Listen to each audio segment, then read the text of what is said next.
Olá a todos, sejam bem-vindos ao 41º episódio aqui do AgroJovem Podcast. Para você que está aí no YouTube, já deixa o like aqui, porque eu sempre esqueço de pedir o like e vocês me deixam para trás, então já aproveita. E para você que está ouvindo no Spotify, hoje você vai acompanhar uma conversa de outro nível aqui. Porque a gente sempre traz aqui no AgroJovem produtores para falar um pouquinho da sucessão familiar, contar sua história, falar de gestão. Às vezes eu trago um especialista, trago um outro especialista, trago mais produtores jovens, produtor mais velho. Mas hoje aqui eu estou trazendo alguém que é o Felipe Soares da Rosa. Ele que é formado em gestão do agronegócio, pós-graduando, e olha só, se eu não errar aqui, formulação e evaluação em projetos agropecuários e agroindustriales. Experiência em gestão de negócios agropecuários, tendo atuado desde o estágio ao segmento de gestão de fazendas de pecuária no Paraguai. E há 3 anos ele vem trabalhando em projetos do Centro-Oeste brasileiro, em especial no estado de Goiás e Tocantins. Seja muito bem-vindo aqui, Felipe, porque você é um dos grandes especialistas que trabalha em uma grande empresa nesse segmento do setor, que é a gestão financeira, questão patrimonial de propriedades rurais. Seja muito bem-vindo ao AgroJovem. Muito boa noite, eu fico muito contente de poder estar realizando essa conversa contigo aí. Eu sei que o público é grande e o público é exigente, então a minha ideia é poder passar o máximo de informações válidas e experiências reais para agregar e somar aos produtores rurais, aos gestores rurais, aos sucessores do agronegócio do nosso Brasil. Show de bola. E conta um pouquinho para mim desse currículo aí. Assim, uma vez eu entrevistei o Fernando Chimenez aqui, ele falou que o currículo é uma história bonita que a gente conta para enganar os outros. E aqui tem uma gestão em agronegócio, tem uma frente em espanhol aqui que eu me enrolo todo. Conta para mim, como é que é a sua história? De onde surgiu esse Felipe aí que hoje trabalha com gestão financeira? Beleza. Basicamente é o seguinte, eu sou de Santa Maria, no Rio Grande do Sul. Eu, na verdade, comecei estudando zootecnia. Eu estudei fiz boa parte da faculdade de zootecnia e por 2 motivos eu acabei migrando. Acabei não me formando.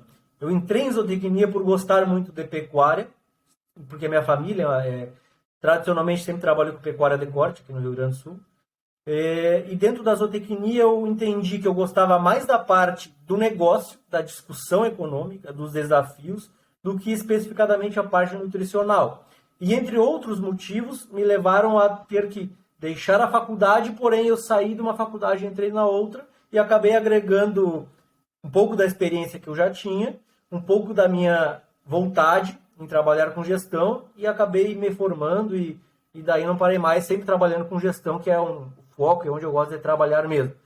Desde o estágio, como tu comentaste, eu trabalhei, meu estágio obrigatório, no caso, que é esse no Paraguai, eu trabalhei numa empresa especificadamente que trabalhava com gestão de investimentos, gestão de fazendas, principalmente de pecuária de corte no Chaco paraguaio e em outras regiões do Paraguai.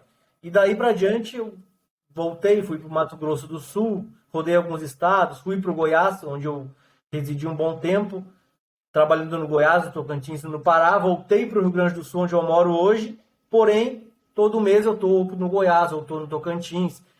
Vou começar a rodar mais no Mato Grosso agora, no sul do Pará, onde eu trabalhei bastante, trabalho ainda hoje, no sul do Pará, e na verdade foram muitos quilômetros, muitas fazendas, muitos negócios e muita gente que eu já conheci nesse meu pequeno trajeto, mas início de carreira, e consegui somar uma boa experiência e estou sempre aí aprendendo e atrás de entender cada vez mais para ajudar os produtores. Que bacana. E hoje você atende especificamente fazendas, propriedades rurais, e você dá uma certa consultoria para falar de gestão financeira, indicadores. Como que é esse trabalho hoje seu, na prática? Exatamente. Hoje eu trabalho na Safras e Cifras, que é uma empresa bem conhecida no Brasil, e principalmente no Brasil, embora atue em outros países vizinhos aí. E a Safras e Cifras é um grupo. Dentro do grupo Safras e Cifras existe a empresa que trabalha diretamente com gestão econômica e financeira. Então o nosso serviço, ele é um serviço de consultoria. Eu hoje sou analista em gestão econômica e financeira da Safras e Cifras, e a gente pega fazendas e transforma em negócios rurais, né?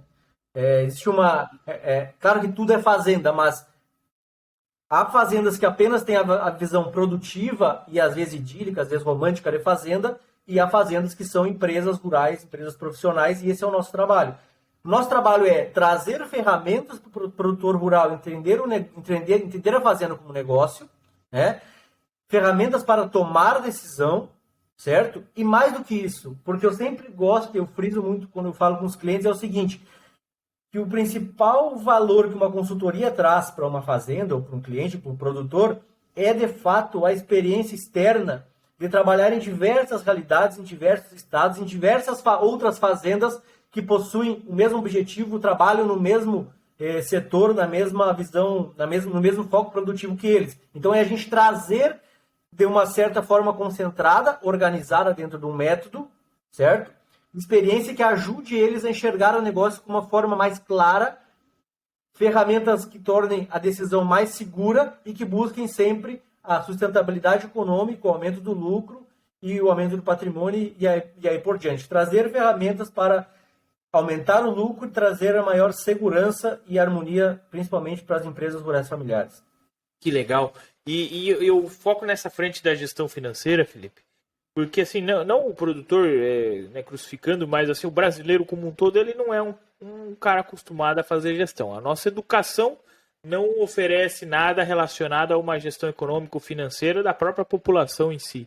E no rural acaba não sendo diferente. Não é muito usual, claro, o produtor ele faz um controle no caderno, na cabeça dele, mas com indicadores, avaliar isso de uma maneira precisa, né, com números, baseado em números concretos do que realmente acontece no dia a dia da propriedade rural dele. Não só um fluxo de caixa, mas sim olhar como um regime de competência, talvez, olhar por atividade rural, separar os negócios e por aí vai. Por que é importante hoje ele fazer esse controle financeiro da propriedade rural através de ferramentas, por exemplo? Olha só, um dos principais motivos é o seguinte, tem um cara que eu gosto muito, que é o Ivan Vedekin, e um cara importante na minha formação até, é uma referência do agronegócio, e ele tem uma frase que ele fala que o agronegócio brasileiro, mas todo agronegócio, mas focando no Brasil, ele é competitivo e fundamental ao mesmo tempo que ele é interior e global. Ou seja, é um negócio de escala, é um negócio que tem uma demanda externa, é um negócio que depende muito da moeda externa, e é um negócio que a gente trabalha em produtos, principalmente, né, em produção de commodities, que a gente precisa ter um controle de custos para garantir a margem. Ou seja, nós temos fatores internos e externos, quais nós temos que trabalhar no dia a dia, certo? Lembrando que os fatores externos eu não controlo e os internos eu controlo. Então, se eu quero ser competitivo neste meio, que é competitivo, e que as margens se tornam cada vez mais apertadas, e entre outros fatores incontroláveis que existem, fatores externos incontroláveis, eu obrigatoriamente tenho que trabalhar com gestão. A gestão agropecuária hoje é um imperativo. Eu sempre falo assim, a gestão agropecuária é um imperativo, principalmente para quem quer se manter competitivo e quer ter nesse negócio o seu sustento e o seu sucesso a longo prazo. Eu tenho certeza absoluta que muitas fazendas e projetos que estão rodando hoje, se não tiverem alicerçados em gestão, sabendo fazer uma análise econômica e financeira, utilizando os números e o controle que tu comentaste de forma a ser útil para a tomada de decisão, eles muito provável que não vão estar no mercado a longo prazo, porque o mercado hoje, o Brasil, o agronegócio brasileiro, ele exige um certo profissionalismo e uma seriedade muito grande para se manter a longo prazo e principalmente para garantir a margem de lucro. O foco sempre, eu costumo falar, que o foco é sempre na margem. A gente tem que olhar para o caixa. No final das contas, a produção, ela vai ter que pagar as contas. Então, esse é o grande foco e a gestão ela é uma ferramenta importantíssima nesse aspecto. O que você diria para aquele produtor que ele sempre está focado na produtividade, por exemplo? Porque a gente escuta isso. Quando você vai conversar com o produtor, eu produzi tanto. Aí eu fico pensando assim, mas quanto que você gastou para produzir tanto, né? Porque a produtividade não é lucro, né, Felipe? Ela é um fator de produção. Exatamente. Eu costumo pensar assim, eu produzi tanto, a qual custo? Entendeu? Porque a verdade mesmo, falando de um tripé básico da viabilidade econômica, eu tenho que casar 3 elementos. Eu tenho que casar o fator produtividade, por quê? Ora, porque se eu não produzir o mínimo esperado dentro de uma lavoura, vamos supor, uma lavoura de soja competitiva hoje, uma lavoura saudável, ela deve produzir um mínimo, uma expectativa mínima, para que eu seja produtivamente eficiente, mas eu tenho que ter o custo de produção e o meu preço médio também equilibrados em harmonia com a produtividade, porque eu não posso simplesmente produzir muito a qualquer custo. Eu sempre também comento que aquele que tem maior lucro não é aquele que mais produz, nem aquele que gasta menos, porque às vezes acontece o contrário. Acontece o cara que diz, não, o meu negócio é controlar custo. Ele controla tanto custo que prejudica a sua produção. Então, a verdade é que o tripé da viabilidade econômica e do sucesso de qualquer negócio, vamos usar o exemplo da agricultura, é na produtividade, é no preço médio de venda e é no custo de produção. Entrando mais em detalhe ainda, o preço de venda ele é mais determinado pelo mercado do que pela minha capacidade estratégica de saber o momento certo de vender. Tem uma forma de eu barganhar ou de eu ter uma estratégia mais aprimorada para vender melhor? Claro que sim, existem algumas ferramentas. Porém, a demanda, a oferta e demanda, ela dita a maior parte do preço. Então, o custo de produção aliado a uma boa produtividade e vendendo a um preço médio interessante é o que vai garantir a minha margem. E eu não posso, importante também, o que acontece hoje é que os produtores, quando acontece que nem uma safra passada, que o preço disparou, o preço do pecuarista, por exemplo, que a arroba disparou, às vezes, e eu falo bem sério, às vezes o mercado corrigindo os defeitos do produtor é até pior, porque ele vai acreditar que o que aconteceu nesse ano vai acontecer no ano que vem e no próximo ano, né? E o mercado simplesmente ele corrigiu os erros do produtor. Quando que o correto é acontecer ao contrário, é que quando o preço aumentar, eu vou ser bonificado pelo mercado, eu não vou ser corrigido pelo mercado. A verdade verdadeira é que dentro da gestão e dentro do planejamento estratégico, eu tenho que, de qualquer forma, analisando diferentes cenários, eu garantir uma margem para o meu negócio. Essa é a verdadeira sustentabilidade econômica. Eu preciso garantir que dentro do que está ao meu alcance, eu tenha, de qualquer forma, um resultado. E não fique dependendo de variáveis incontroláveis, como é o caso que tem acontecido bastante por aí. E a gestão, principalmente quando a gente presta serviço de consultoria em gestão, é a forma como a gente passa esse conhecimento e tenta, digamos assim, reeducar a forma de enxergar a fazenda, né? Vista como um negócio e sendo economicamente competitivo e sustentável. E como que você vê essa forma dele fazer esse planejamento estratégico? Porque a gente tem os custos de produção, mas hoje nós temos um produtor rural que ele tem uma alta qualidade de vida. Ele tem os filhos na universidade, ele tem 3, 4, 5, vários carros da família para sustentar. Ele está sustentando o patriarca ainda. Aí muitas vezes tem um irmão, uma irmã que recebe um arrendamento do negócio. É uma família mesmo rural e toda uma operação agrícola ou pecuária hoje ele tem que dar conta de sustentar isso. Como que esse produtor se organiza? Porque ele tem que pagar essa conta. Muitas vezes tem financiamentos ainda para obrigações para arcar, né? E no planejamento estratégico dele, ele já leva em consideração isso também, não leva? Veja só, utilizando esse caso em específico que tu comentaste, a gente entra no tripé do modelo de produtor rural familiar, né? E é um tripé pelo seguinte, porque eu tenho 3 elementos aí que eles se comunicam e a gente precisa criar uma harmonia e equilíbrio. A gente está falando de negócio, família e patrimônio, né? Dentro de negócio, família e patrimônio, eu tenho 2 elementos principais. Eu tenho a razão e a emoção. Eu tenho a família que eu não escolho fazer parte. Eu tenho ligações emocionais que prejudicam, inclusive, a minha tomada de decisão e relacionamento dentro do negócio. Quando eu sou sócio, eu sou da família, sou sócio e sou gestor do negócio. Isso acaba conflitando. Então, a verdade mesmo é que, primeiro de tudo, a gente tem que separar a família do negócio, né? Não é dizer que mas a gente é da família, trabalha todo dia juntos, a gente toca o negócio junto, que isso vai deixar de ser família. Não. Acontece que o negócio é extremamente racional, né? Então, quando eu falo do negócio, eu estou falando desse tripé, eu estou falando no pé mais frio de todos, porque o número é frio. E quando eu falo de negócio, eu tenho que pensar em resultado. Então, eu tenho que saber separar família de negócio. As minhas demandas pessoais e meu padrão de vida hoje, se ele é bancado pelo negócio, o negócio tem que ser, como tu comentaste, tem que pensar nessas variáveis, porém, muitas vezes eu tenho que olhar de trás para frente. Será que o padrão de vida que eu possuo hoje, e eu estou de alguma forma bancando, que eu não sei bem qual, ele é sustentável? O meu negócio, se acontecer qualquer coisa fora do que eu planejei, ele vai conseguir manter o meu padrão de vida de hoje? A caminhonete que eu acabei de comprar, a casa que eu estou construindo? Então eu tenho que ter uma noção muito racional de entender se o meu nível de vida, minha qualidade de vida, que ela hoje ela já existe dentro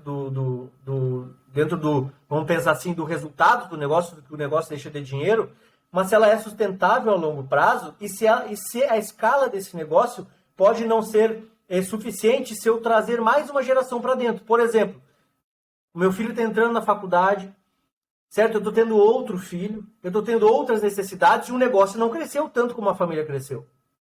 Então eu tenho que pensar nisso. Primeiro de tudo, separar a família de negócio, saber olhar os números de forma racional e ver se o negócio está trazendo o resultado e tendo lucro suficiente para manter o padrão de vida que eu espero. O correto mesmo é que eu desenhe o meu padrão de vida de acordo com a capacidade de geração de caixa do meu negócio e não ao contrário, né? Eu tenho que tentar fazer ambas as coisas, porém o caixa do negócio é sempre o poderoso chefão, digamos assim. Quem manda mesmo é o caixa, né? Até porque, né, era um patriarca, esse teve 3 filhos. Já se for dividir o patrimônio, já divide em 3. Aí depois cada um desses filhos teve mais 2 filhos, já deu 6 netos já. E se dividir, vira um negócio pequeno para cada um. Juntos é um bom negócio. Só que as contas familiares aumentaram, então a margem aí vai diminuindo, vai trabalhando. E nós temos que manter ainda uma harmonia familiar, né, que seja adequada, que remunere aquele que trabalha, de certa maneira, né, com prolabore, alguma coisa, um salário, e de certa maneira que não deixe de fora aquele que não trabalha, um arrendamento, né, alguma frente como essa. Como que o produtor organiza isso de uma maneira que ele é um tema muito delicado, né, Felipe? É você trabalhar essa... eu já ouvi, até alguém do Safra Cifra, se não me engano foi o Marcelinho falando, essa governança familiar. Exatamente. Sempre é difícil e sempre é complexo. Por quê? Às vezes é um caso menos complexo do que outro, mas sempre existe um certo conflito, porque são diferentes gerações, diferentes pensamentos, diferentes objetivos, né? Tu comentaste bem, às vezes o negócio, na cabeça da última geração, a que está mais usufruindo do resultado, ele é um negócio que só deve gerar dividendos, ou seja, é um negócio que já existe, que já gera um certo resultado. Eu acho que para mim tá bom se eu produzir X, ter um resultado X e ficar ganhando esse tipo de dividendo, que é uma visão errada.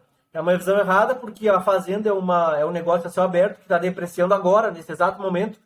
A chuva que caiu ontem, o sol que vai cair amanhã está depreciando a fazenda. Então, quando eu tenho uma depreciação envolvida em qualquer tipo de negócio, eu sei que esse negócio necessita de reinvestimento. Então, eu começo a perceber que a visão de simplesmente ter dividendos, se esse é o meu estilo de vida, apenas trabalhar, apenas receber dividendos e não pensar no negócio, eu estou sabotando o meu próprio futuro, o próprio padrão de vida que eu estabeleci para mim. Então, eu tenho que trazer essa visão de negócio pensando que eu tenho que reinvestir, tenho que pensar no fundo de reserva, porque tratando de negócio eu tenho diversos riscos e é estrategicamente interessante que eu tenha um fundo de reserva para situações emergenciais. E, claro, concordo, é possível e é justo e traz harmonia para o corpo societário, para a família, que eu tenha dividendos a repartir no negócio que as pessoas se envolvem. Então, eu tenho que dividir as pessoas que trabalham no negócio, que são gestores do negócio, que vão ter um salário envolvido, certo? E eu tenho que dividir as pessoas que simplesmente fazem parte do patrimônio, porém não estão dedicando tempo integral da vida delas no negócio. E também, não, digamos assim, elas devem receber parte do que lhes é de direito. Porém, pensando no negócio, e numa estrutura que a gestão é feita por parte da família também, tenho que pensar que os profissionais que estão envolvidos ali, casualmente eles são gestores do negócio, e poderia ser outro gestor que não tem parte do patrimônio, não é verdade? Então eu tenho que entender esses diferentes aspectos de uma forma separada, pensando ainda na questão de proteção do patrimônio, que como tu comentou, um negócio não cresce de forma tão acelerada como pode crescer uma família, ou melhor, como pode crescer o interesse ou a demanda de qualidade de vida das pessoas envolvidas. Isso aí, exatamente nesse ponto que a gente tem que ficar de olho, né? O negócio está crescendo, o agronegócio ele não para, ele está na mídia. A gente vê, se for ouvir as músicas do sertanejo, está tudo muito bem, mas a família também está crescendo e os custos da família vêm crescendo, os custos do negócio vêm crescendo, né? Insumos. Aí nós temos uma outra frente que é a frente hoje dos juros, trabalhando alto. Nós temos a frente tributária sendo mudada pelo produtor. E quando eu olho para tudo isso, o que você vê que é importante de indicadores hoje econômicos para ele ficar de olho no negócio dele? Porque, no geral, faz um controle lá com fluxo de caixa. Entradas e saídas, quanto que sobrou é o lucro. Será que é só isso que a gente tem que avaliar? Será que é só a produtividade, quanto que eu tenho de grãos em estoque, ficar cuidando do preço do mercado? Que indicadores eu olho para fazer a gestão do patrimônio familiar? Exatamente. E você tem diferentes aspectos que eu posso comentar aqui, inclusive, para quem nos ouve e repensar um pouco, pensando que o negócio dessas pessoas é um negócio familiar, né? Eu tenho que entender como eu faço a gestão do meu negócio. E se eu comparar como uma empresa faz essa gestão, diferente de como uma fazenda tradicional, entre aspas, faz, eu tenho que conseguir estabelecer alguns focos. Por exemplo, né? Alguns aspectos de gestão como resultado. Hoje, quem nos ouve, como o resultado ele é avaliado dentro do negócio de vocês? Se ele for um negócio que o resultado é baseado apenas no caixa, ele não está sendo devidamente tratado como um negócio, como uma empresa. Porque eu necessito de demonstrativos gerenciais que me demonstrem se o meu resultado ele é bom ou não. Pensando nisso, eu posso ter indicadores de rentabilidade ou de lucratividade dentro do meu negócio comparados a uma média, que é o que muitas vezes a gente faz, né? A gente tem inúmeros produtores, tem muitos produtores que trabalham no negócio agropecuário e conseguem gerar indicadores que demonstrem a eficiência em ser, por exemplo, produtor de soja ou ser pecuarista. Então, se eu tenho esses indicadores como o meu preço médio de venda, o custo reais por hectare da minha lavoura de soja, quanto que eu gastei com insumos com operação relacionada a uma média, já é um indicador poderoso para saber se eu estou produzindo bem dentro de um perfil de custos esperado, como diferentes produtores do Brasil fazem, assim como eu. Então, eu buscando referências de alguns indicadores, como o custo por hectare, o preço médio de venda que é importante, alguns indicadores produtivos, né, quanto que eu produzi por hectare numa lavoura de soja, numa lavoura de milho, ou quantas arrobas eu produzi por hectare, são indicadores poderosos. Pensando mais na pecuária, ainda eu tenho que entender qual foi o custo cabeça-mês desse meu rebanho, qual foi o custo da minha arroba ou do quilo produzido. São indicadores pensando em negócio que me demonstram se eu sou eficiente ou não. Não é verdade? Então, a visão ela tem que ser de uma forma que eu entenda se o meu negócio, primeiro de tudo, ele é forte. Eu sou bom em fazer aquilo que eu me propus. Eu sou bom em produzir carne, eu sou bom em produzir grãos. E trazer indicadores importantes como o resultado operacional, por exemplo. O resultado operacional, ele é simplesmente, eu tenho valor bruto de produção, vamos supor, vou detalhar um pouco mais. Valor bruto de produção é tudo aquilo de receitas que eu obtive através da venda daquilo que eu produzi, mais o meu estoque, por exemplo, se eu não vendi toda a produção, meu estoque valorizado, ou no caso da pecuária, a variação de estoque. Feito o faturamento, eu tenho que tirar daí o custo que eu tive para realizar essa produção. Um menos o outro, eu tenho o resultado operacional. Muitas vezes, e tu comentaste mais cedo, eu vou perceber que dentro do o meu resultado ele é inferior a um resultado esperado, ou um resultado médio relacionado à média de clientes em geral, por exemplo, das safras e cifras, porque eu tenho um custo de juros altíssimo. Entende? Que dentro de de 100% que eu tive de custo, eu tenho lá 10, 15% só para pagar juros. E isso já demonstra uma fragilidade do meu negócio, é um indicador importante, porque ele identifica um gargalo e aonde que eu tenho que melhorar para garantir a minha margem. Porque todo esse custo, quanto mais alto ele for, menos vai sobrar no resultado operacional e menor vai ser a minha margem. Não é verdade?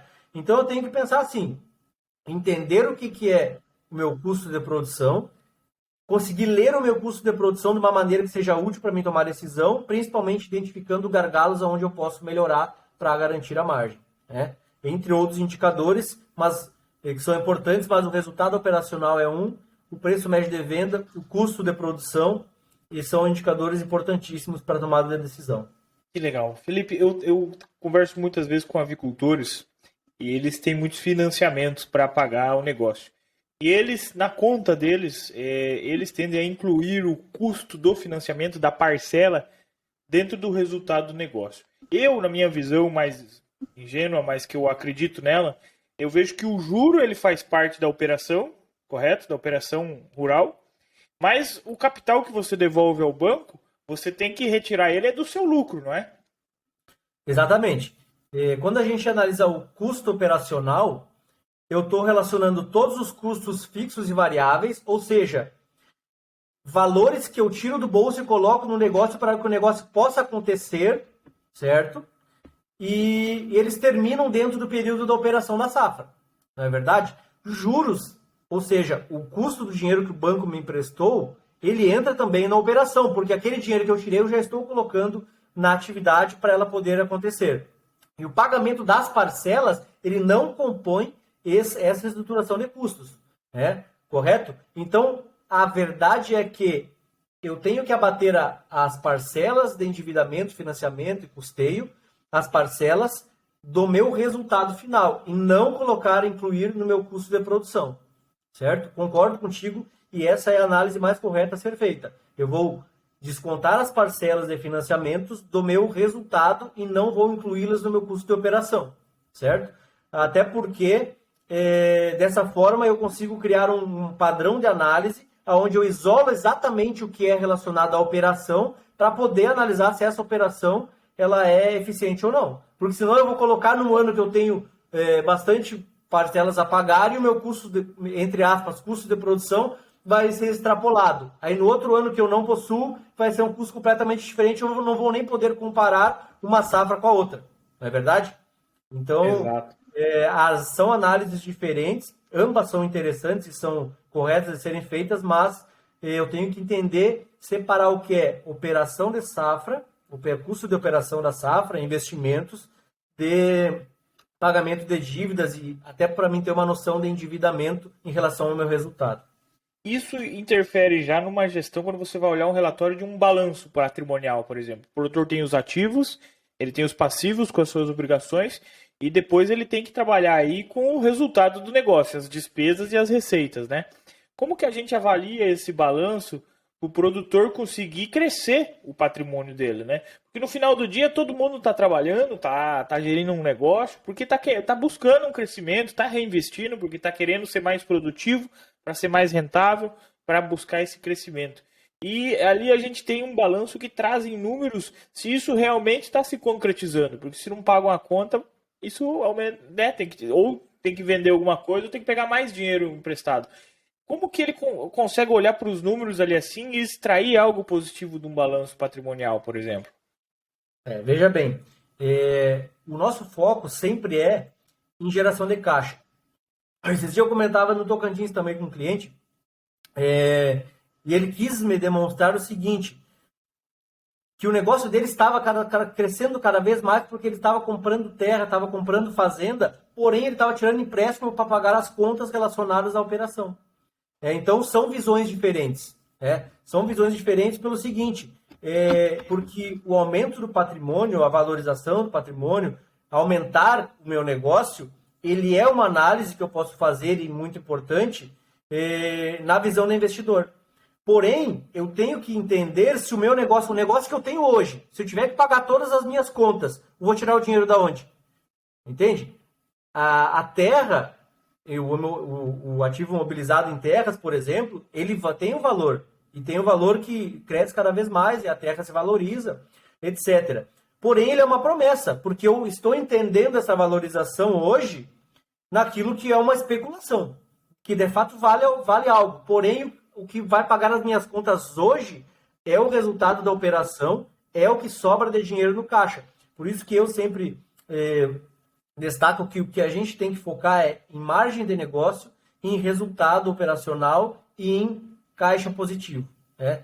Quando eu tenho caixa positivo, quer dizer que o meu negócio, aconteça o que aconteça, ele é um negócio saudável que traz divisas, que traz receitas que podem me trazer uma tranquilidade, digamos assim, para tomar algumas decisões de largo prazo e uma decisão mais assertiva e mais segura, pensando a nível de negócio e proteção, inclusive, do patrimônio que já existe. Eu acho que esse é o caminho, você falou muito bem, até porque, né, terra não paga boleto. O que paga é o negócio agrícola que está em cima, o negócio pecuário que está gerando caixa. E se você sacrificar esse caixa aí a troco de juros, em um momento errado, inclusive num desse que nós estamos, né, com juro alto, pode custar muito caro a operação. E a operação não pagar as terras que está sendo comprada, começa a ter que vender. E você só valoriza se você vender também na época certa. Porque se você quiser vender hoje um pedaço de terra e achar que ele vale X, ninguém vai pagar. Então ele já não vale mais X. Ele vale o que o mercado paga. E aquela questão, eu acho que vale X, mas eu preciso do dinheiro para ontem. Óbvio que quando eu for negociar, eu vou negociar que vai ser a favor de quem está comprando de novo meu nome, meu favor, porque eu estou no momento crítico. Não é verdade? A oportunidade, a questão da oportunidade agora é do comprador e não de mim que estou vendendo. Então isso é importantíssimo. A questão do fluxo de caixa, da noção de equilíbrio de caixa, de manter o caixa saudável é importantíssimo, porque a gente pode correr o risco, isso é importante que se diga, de entrar no que a gente chama de ciclo vicioso do fluxo de caixa. Ou seja, eu ter um déficit de caixa em momentos críticos que eu preciso pagar uma dívida, principalmente dívidas de longo prazo, de financiamentos e juros, certo? E se eu não tiver dinheiro naquele momento, eu vou ter que fazer uma venda de imobilizado, por exemplo, né? Aí, fazendo uma venda de imobilizado, eu vou comprar a prazo com juros mais altos porque eu não possuo caixa. Eu não vou poder escolher o momento melhor para me realizar a minha venda, não é verdade? Eu vou reduzir o meu acesso ao crédito, eu vou ter essa necessidade de vender fora do momento adequado. Feito isso, o que acontece? Reduzo o potencial de investimento na atividade e é um ciclo vicioso que torna economicamente, a longo prazo, um negócio mais devagar, assumindo mais riscos, não é verdade? E crescendo de uma maneira muito menos saudável e muito mais, digamos assim, arriscada e dentro daquilo que seria o potencial pleno se as contas estivessem em dia.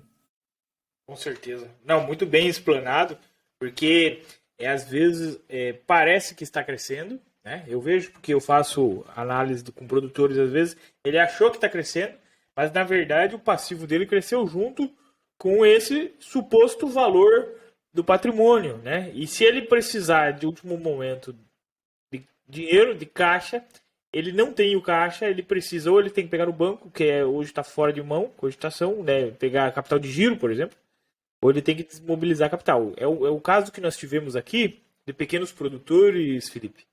Eu estou numa região aqui no oeste do Paraná, em Palotina, uma região próxima aqui ao lado, deu granizo esses dias, acabou com as lavouras de milho. Esse mesmo produtor, há um ano atrás, deu geada, acabou com as lavouras de milho.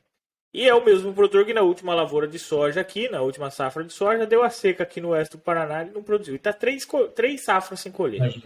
Aí você pega um cara que ele tem financiamento, ele tem um filho na faculdade, ele começa a ficar sem saída, ele tem duas chances, ele pega dinheiro no banco, ele vai ter que vender um pedacinho de terra que ele nunca mais vai comprar, inclusive. Porque o valor da terra aqui é muito alto. Então, se você for avaliar, começa a complicar para ele. Nós temos uma pequena vantagem, que aqui na região oeste do Paraná tem o cooperativismo muito forte, que possibilitou a oportunidade de diversificação de atividades rurais, né? Como a avicultura de corte, suínos e tudo mais. Isso facilitou um pouco para o produtor. Então, ele ainda consegue viver muito bem sem ter que vender muito capital. Porém, as grandes contas, né, as grandes obrigações, ele tem que trabalhar em cima do número, o que muitas vezes não existe, ele não tem. Por isso a importância de fazer essa gestão. Porque mais adiante, hoje nós estamos com um problema, né, Felipe? Nós temos juros altos, o custo de produção elevado, um mercado volátil, né? Eu brinco que esse soja esse dia está 200, daí pulou para 165, agora já está 177 aqui na nossa região. Mas ainda nós temos uma questão que o produtor nunca teve que se preocupar tanto, que está chegando aí mais próximo agora, que é a questão da tributação. Os produtores maiores já estão ficando mais espertos nessa frente tributária. E algumas mudanças vêm acontecendo para o produtor. O que ele tem que se preparar para essas mudanças, que ele consiga se antecipar aos problemas? Porque quando chegar essas mudanças tributárias, vai baixar uma régua de um livro caixa, vai mudar alguma questão que ele precise declarar, o que ele precisa se antecipar? Porque nós tivemos problemas com a Receita Federal, se eu não me engano, foi até no Rio Grande do Sul, né? Algumas frentes que foram tomadas, acho que Operação Grão 2, algumas frentes envolvendo isso, e os produtores não querem ter dor de cabeça com a Receita Federal. Como que ele se organiza para ficar preparado de antemão a isso daí? Veja só, dentro da gestão, uma ferramenta importantíssima, uma que interliga a outra, na verdade, são duas, pensando assim, separadas em duas ferramentas, eu ter focar em caixa, principalmente quando é o produtor pequeno, certo? O foco dele tem que ser o caixa. E ele tem que ter uma organização de números que sirvam para ele entender que momento do negócio ele está e quais são os riscos que ele está assumindo, qual é a alavancagem dele se ele está tirando dinheiro do banco, qual é o nível de endividamento que ele possui.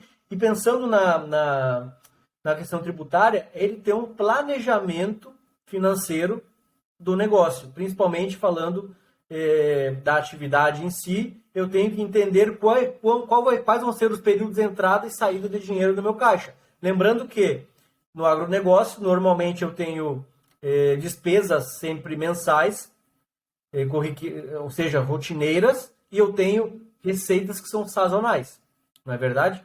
E quando eu adiciono a isso pagamento de parcelas, eles obrigatoriamente acontecem num período específico. Então não adianta eu ficar querendo segurar muito, que nem tu comentaste, a venda para uma oportunidade melhor, pagando juros, porque eu quero aproveitar um melhor momento e pensando na promessa de uma melhor venda e me prejudicando o meu caixa atual, gerando maior risco, não é verdade? Mas o planejamento dentro da despesa e receita, para que eu entenda, pensando agora período fiscal, que o meu resultado ele possa ser um resultado programado. O que eu estou dizendo? Por exemplo, eu estou dizendo que se eu tive uma receita, um faturamento X muito superior à minha despesa dentro do ano fiscal, eu posso antecipar, por exemplo, aquele investimento que eu estava precisando fazer no ano que vem, porque aí eu vou estar trazendo despesa para dentro da atividade e equilibrando a relação de resultado do ano fiscal, que é o que a Receita Federal vai fiscalizar, não é verdade? Então, eu conseguindo planejar isso, eu consigo adiantar momentos de venda quando é possível, certo? Jogando para o próximo ano, ou adiantar despesas para que possam compensar o resultado fiscal da atividade. Para isso, eu preciso do quê? Eu preciso de um planejamento de receita e despesa, e eu preciso de um controle de fluxo de caixa, porque eu também tenho que ter dinheiro para honrar meus compromissos quando eles acontecerem. Então, planejamento de fluxo de caixa é o que obrigatoriamente deve estar na mente e na gestão de qualquer produtor, principalmente do pequeno produtor. E quando a gente pensa em livro caixa digital, que é uma mudança que está vindo aí, o produtor tem que prestar conta mês a mês para o governo, é isso mesmo? Pois então, dentro do livro caixa digital, eu mesmo vou gerar uma prova com que o governo tenha mais uma ferramenta de conferir se aquilo que eu declarei no meu imposto de renda é verdade ou não. Não é verdade? Não, certo? Essa é uma obrigação que vai acontecer. Existe dentro do modelo padronizado qual o governo vai dar de mão para analisar essa informação, certo? E acima de 4.800.000, se eu não me engano, ainda é esse valor, eu obrigatoriamente já tenho que ter faturamento de 4.800, eu obrigatoriamente tenho que ter o livro caixa do produtor rural, certo? Então, sim, com certeza eu devo fazer o livro caixa de uma forma ordenada e de uma forma muito correta para não correr o risco de, além de eu ter que declarar novamente, pagar uma multa relacionada à declaração do imposto de renda, né? Porque o governo está cada vez mais, e eu aposto que isso vai aumentar daqui para frente, focando em gerar divisas para o Estado através do agronegócio. Show. É bom, importante o produtor ir entendendo esse processo e se organizando antes. Porque o dia que essa régua baixar, porque ela vai baixar, né, Felipe? É que nem nas empresas, né? Ela foi baixando até que atingiu todo mundo. O dia que essa régua baixar, o produtor esteja preparado e organizado. Se eu não me engano, quem faz essa declaração do livro caixa digital é o próprio produtor, né? É na base, na fazenda. É o próprio produtor, exatamente. Não é o contador mais. Não, é o produtor. Hoje o que está acontecendo muito é que existe uma relação de que o contador está realizando esse serviço para o produtor. Porém, o produtor é que deve fazer essa organização do livro caixa. Então, para você que está nos ouvindo, olha que importante essa informação. Prestar atenção, porque o livro caixa vai ter que se organizar.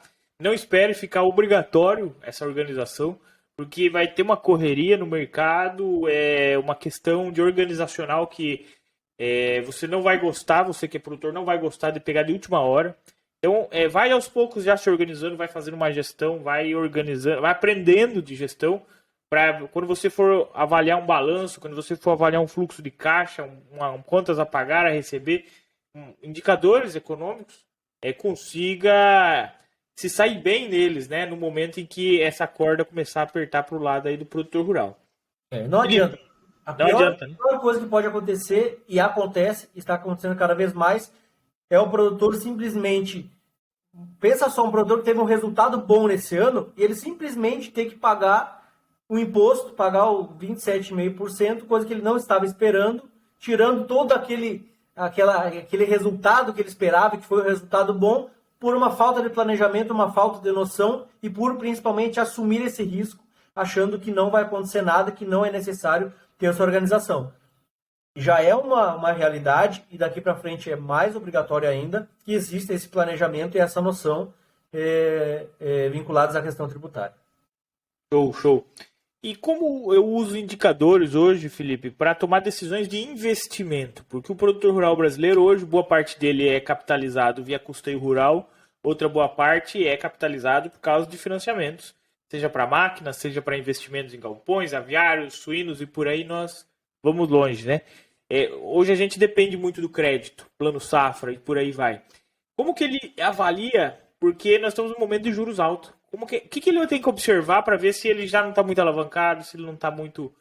se ele consegue ter essa disponibilidade, se é um bom momento, né? Certo. Veja só, a gente trabalha com alguns indicadores que demonstram, indicadores financeiros que demonstram quão saudável que está o negócio relacionado à tomada de dinheiro, em relação a investimentos, em relação à alavancagem, né? A gente pode dizer, dando indicadores bem diretos hoje, que eu possuo uma referência, e é uma referência importante até que fique gravado aqui, relacionada ao meu resultado, por exemplo. Estou falando em resultado da operação. Relacionado ao meu resultado, eu não posso ter acima de 30% a 35% de dívidas de investimento. E se eu pensar hoje em dívidas que eu já possuo a longo prazo, todas as dívidas que eu possuo, quantos EBITDAs ou quantos resultados iguais a que eu tive nessa última safra, eu já tenho comprometido para frente com dívidas. Porque a verdade é a seguinte, que as dívidas a longo prazo, elas estão na promessa de serem cumpridas com os resultados que irão acontecer, certo? E é através disso que o banco avalia, inclusive, a taxa de juros a qual ele vai emprestar o dinheiro. Então, a gente tem que ter essas referências de quanto de dívida de investimento que eu tenho relacionado ao meu resultado, ou das dívidas totais que eu possuo, quantos EBITDAs eu tenho já comprometidos. A gente tem uma referência, digamos assim, uma régua, de que é aceitável, dentro do negócio agropecuário, rentável, certo? Que está investindo, está crescendo, que eu possua até 4 EBITDAs, certo? Comprometido com dívidas totais a longo prazo, né? E é aceitável em caso extremo que o foco é realmente expansão, eu ter até 5 EBITDAs comprometidos, porque eu estou pensando que vai haver uma rampa de geração de caixa futura que irá compensar. Acima disso já é perigoso, certo? E dentro do que eu relaciono aos custeios, os custeios, o total de dívidas que eu posso ter de custeio relacionado ao meu custo desembolsado total, que não passe de 60%. São alguns indicadores bem precisos e indicadores, inclusive, que os bancos levam em consideração para avaliar a liberação de crédito aos produtores, certo? Que são importantes de se ter calculados.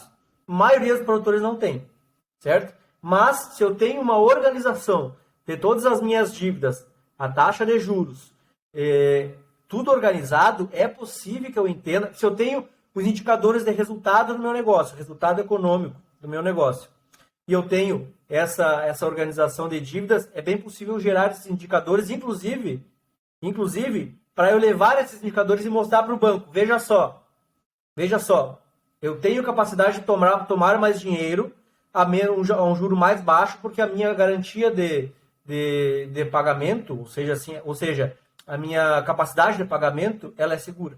Então são indicadores bem legais e bem poderosos, assim, pensando em investimento.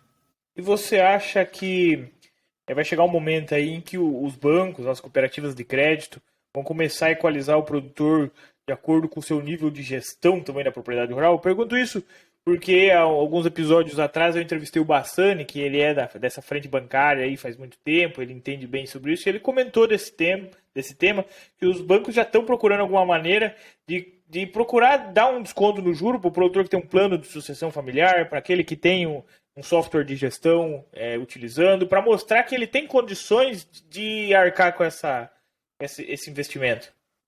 Eu não tenho dúvida em relação a isso.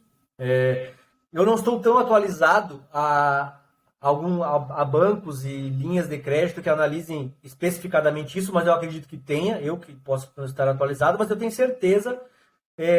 Pensa só, tu quer emprestar um dinheiro para mim, como é que tu vai avaliar isso? Tu vai ver quais são as regras do meu negócio, se o meu negócio está bem tocado, por exemplo, quem vai investir na Bolsa de Valores. Uma das coisas mais importantes para analisar empresas, principalmente empresas de geração de dividendos, é a governança dessa empresa. Né? É um dos fatores primordiais que a gente estuda dentro da qualidade dessa empresa, porque eu quero saber a segurança dessa empresa em ela devolver o dinheiro que eu emprestei para ela. Se é uma empresa bacana, uma empresa que está evoluindo, que está reinvestindo, que está crescendo, que me traz uma segurança, eu vou querer emprestar mais dinheiro a um risco maior. Por quê? Aliás, desculpa, a um risco menor. Essa empresa vai me gerar um risco menor eu emprestar dinheiro para ela. E da mesma forma que o banco avalia, porque o banco ele é um parceiro no negócio. Ele quer ganhar dinheiro junto contigo no sentido que ele quer ser parceiro, emprestando. É uma relação de troca. Eu vou emprestar dinheiro que tu precisa em relação ao que tu vai fazer esse dinheiro produzir e vai gerar um ganho para mim também. Então eu tenho certeza que empresas que têm uma gestão organizada, tenham indicadores que comprovem essa gestão organizada e demonstrem um planejamento de longo prazo seguro, analisando cenários e trazendo indicadores sólidos, resultados viáveis, eles vão ser projetos que vão ser mais atraentes em relação à tomada de crédito com os bancos parceiros, digamos assim. Eu acredito que essa linha é a que os bancos vão acabar tomando, até porque os juros estão altos, o produtor não está acostumado com isso, os subsídios do governo estão sumindo, o dinheiro do governo está sumindo, e nós vamos ter que capitalizar via crédito privado. E crédito privado não é a mesma coisa do crédito que vem subsidiado pelo governo, né? Você tem que ter regras, você tem que ter clareza e transparência do que está acontecendo no negócio rural, e isso tem que ser padronizado. Não adianta ser com uma planilha de Excel lá, porque não vai rolar. Então a gente precisa estar bem organizado nessa frente aí. E aproveitando o embalo, para o produtor que quer se organizar, a gente tem aí a frente do software de gestão aí, que é o e-produtor. Então você manda uma mensagem no privado no Instagram, me chama no meu Instagram, no direct, procura o produtor nas redes sociais, a gente consegue dar uma mão aí na gestão financeira com suporte, treinamento, implantação, consultoria, o que for necessário. E se o teu negócio for grande mesmo e precisar de um negócio mais profissional, nós vamos chamar o Felipe lá, porque o Felipe ajuda a gente. É isso aí. Me diz uma coisa. Na sua visão hoje, você que trabalha com grandes fazendas, trabalha com produtores aí na região mais norte do país, mas você é do sul, você com certeza já trabalhou com muita realidade diferentes ambientes da produção rural. Qual que é o maior problema que nós estamos enfrentando hoje na realidade do produtor? Veja só, existe um descasamento entre a aceleração que anda a questão produtiva, que cresce e acelera com tecnologia, com insumos, etc., certo? Com esse novo cenário de mercado que a gente está vivendo, com faturamentos que não existiam antigamente, né? Então eu tenho uma falta de equilíbrio entre a minha capacidade técnica de gestão, entender esse negócio, da forma que ele está acelerado, da forma produtivamente ele está acelerado, tecnologia, insumos, eu não tenho a mesma compreensão e o mesmo domínio da parte de gestão conforme eu tenho da parte produtiva. Eu não tenho que dizer dos produtores rurais brasileiros que batem recorde atrás de recorde, são referências internacionais em questão de tecnologia, de produção, são excelentes, porém pecam em garantir as margens do negócio, porque uma coisa é ser bom produtor, outra coisa é ser um bom empresário, né? Então, a principal dificuldade que a gente encontra dentro dessa complexidade tributária, essa complexidade financeira, eu ter ferramentas e gestores capacitados para que eu possa ter uma segurança maior na tomada de decisão, né? Então, os controles e o domínio de indicadores, que nem tu comentaste, não adianta eu ter um monte de indicadores ou jogar um monte de dados dentro de um sistema se eu não leio e não serve para nada. Muita gente não gosta mais hoje em dia de consultoria porque os consultores vão lá e colocam algo a mais para eles controlar, porque eles veem controle como problema. E controle não é para tomar tempo, controle é para tomar decisão. E isso só acontece quando eu tenho uma noção e uma capacidade de entender o que os indicadores estão me falando. Indicadores indicam algo. Tu tem que conversar com o indicador. Ele está te dizendo algo, tu tem que conversar com ele. Esse é um ponto importante. A questão tributária, que está mudando muito rápido, também no Brasil, em especial, é uma questão importante. E são várias coisas importantes, porque sucessão familiar, governança, é extremamente atual, né? A estruturação de uma holding, uma empresa realmente rural, vinculada a uma pessoa jurídica, e a proteção desse patrimônio também é algo muito atual, né? Então, o agronegócio, ele é muito bom por causa disso até, porque ele é muito dinâmico e ele é cheio de oportunidades. E ele é cheio de desafios, mas desafios que fazem sempre ele dar um salto lá na frente e estar melhor do que ontem, né? E isso é algo que tem que parabenizar os produtores brasileiros, porque de fato é impressionante. E a gente que trabalha com consultoria, toda vez que a gente visita uma fazenda, e nessa conversa que a gente está tendo, que a gente está aprendendo, porque a gente troca experiências dentro de realidades e desafios tão diferentes que agregam muito. Porém, a gente sempre tem que ter esse intercâmbio, digamos assim, né? A interação entre consultoria, entre produtor, gera um capital social que gera nova interação, que gera um ciclo virtuoso de conhecimento, né? Então, o produtor hoje enfrenta diversos desafios, mas todos eles envolvem uma coisa chamada gestão. E a gestão deve ser o imperativo, assim como eu falei no início da nossa conversa, para que os negócios estejam cada vez melhores e mais seguros a longo prazo. Exatamente. Muito belas palavras que você citou aqui, Felipe. Por isso, para você que é produtor e você nunca começou a gestão porque o seu problema é não ter quem lançar a nota, isso é um problema tão pequeno perto do que pode acontecer por você não ter a gestão na questão tributária, na questão do imposto, na questão da sucessão familiar. E o que a gente escuta no campo sempre, Felipe, desde quando eu sou criança, vai estudar porque senão vai ter que trabalhar na roça, e trabalhar na roça já fica sabendo que isso aqui não dá dinheiro. E aí você fica sem motivação. E hoje nós vemos os negócios rurais, como você muito bem falou, com faturamentos recordes, mas os custos também são recordes. Então, a movimentação de dinheiro é muito grande, a roda ficou grande, e essa organização ela é necessária para o produtor rural ir muito mais longe. Eu pego o gancho aqui para aproveitar, por exemplo, no e-produtor ali na ferramenta, a gente tem 12 relatórios com um lançamento só. Eu nunca vi gerar tanto valor com um só trabalho, um pequeno trabalho. É muito fácil essas frentes. Inclusive o livro caixa digital, né? Extrato para o imposto de renda. Então, o produtor hoje ele tem ferramentas, não é só o produtor, tem várias ferramentas que ele consegue ter uma visão com esses indicadores organizado, porque senão vai ficar difícil.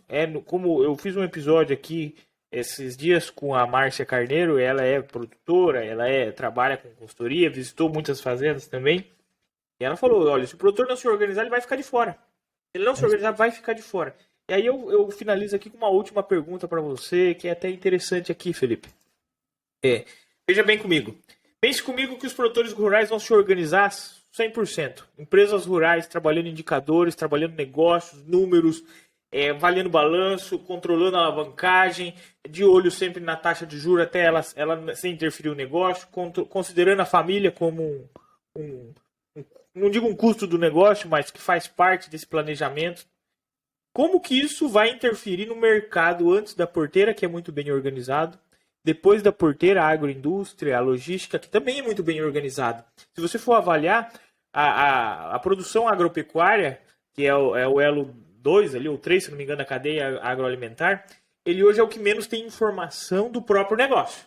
Né? Ele trabalha com números do mercado, ele trabalha os custos na outra ponta, mas ele não é o cara mais organizado do processo. A agroindústria, as cooperativas, as multinacionais são muito organizadas, são com números organizados e informação. E quando o produtor rural, a produção agropecuária, né, como um todo, ela se organizar como a gente veio conversando ao longo desse episódio aqui, o que isso pode acontecer com o restante da cadeia? Porque eu tenho certeza que isso vai fazer a gente disparar em número 1 no mundo, não só no agronegócio, como um país como um todo, como economia. Mas como isso interfere na cadeia do agronegócio? Veja só, isso é muito interessante e importante. Caso isso aconteça, esse cenário, que é o que todos nós esperamos, que seria um cenário excelente, o melhor cenário que a gente poderia esperar, inclusive, ele vai tapar a boca dos principais críticos do agronegócio, que é aqueles que criticam falando o seguinte: porque aqui a gente só produz e só exporta os produtos que são dos fazendeiros brasileiros e não gera valor. Pois é exatamente nisso que o produtor, tendo maior domínio sobre o negócio e maior conhecimento, é isso que ele vai trazer de resultado. Ele vai agregar valor a todo o processo. E agregando valor, quanto maior o nível de conhecimento e agregação de valor, maior é o resultado. Não é verdade? Então, para resumir, não há como crescer desconhecendo os números. A gente tem como crescer entendendo dos processos, tendo conhecimento apurado e agregando valor ao nosso trabalho. Porque assim a gente vai poder valorizá-lo mais e agregar valor aos outros elos da cadeia, certo? Então, pensa assim, em resumo, quem ganha dinheiro não é a fazenda, quem ganha dinheiro é o produtor. E todas as pessoas que envolvem uma atividade agropecuária, todos os vendedores de insumos, todos os funcionários, todos os prestadores de serviço, não é verdade? Tudo isso vai ser como um efeito cascata quando a gente focar em aumentar o conhecimento e focar em uma frase importante que eu ouvi há um tempo atrás, que eu conhecia dita de outra forma, mas que dessa forma ficou muito melhor, eu agora uso ela assim, que é: pensar antes de ser maior, eu tenho que ser melhor. Antes de ser maior, eu tenho que saber a ser melhor. Então quer dizer que eu vou crescer de uma forma muito mais sólida. Eu vou construir um castelo com um alicerce muito sólido e ele vai poder perdurar por muito mais tempo. Então o foco é em saber ser melhor antes de ser maior, porque muitas vezes ser maior não significa que eu vou ter um resultado maior, um resultado mais significativo. Não é verdade? Eu posso ser menor tendo um resultado mais positivo porque eu tenho maior valor concentrado no meu negócio.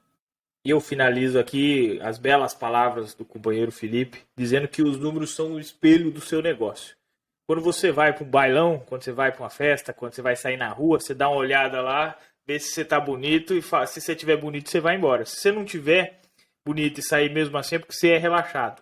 Os números são o espelho do seu negócio. Se você tiver com os números bem, você está se sentindo confortável, você vai no mercado, você vai captar crédito, você vai trocar a colheitadeira, você vai aumentar os investimentos, você vai comprar terra, porque você está olhando para os números, você sabe que você está bonito. O problema é você não ter o espelho em casa.